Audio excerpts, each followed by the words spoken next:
Right now we're going to start in on our curry. So we're going to come and take our jalapeno, and just like for our chutney, we'll cut it in half, and we'll run our finger down and remove the seeds and the white rib.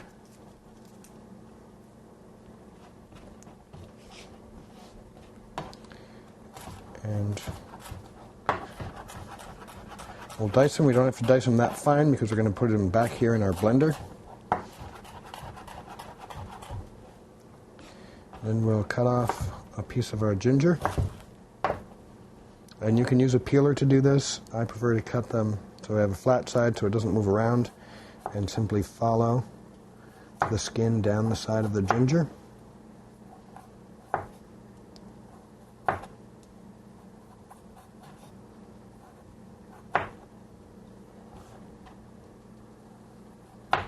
We'll give it a once over to see if there's any brown bits or skin that we missed. Then we'll lay this flat so it doesn't move around on us. And we'll mince it just like we did with our jalapeno.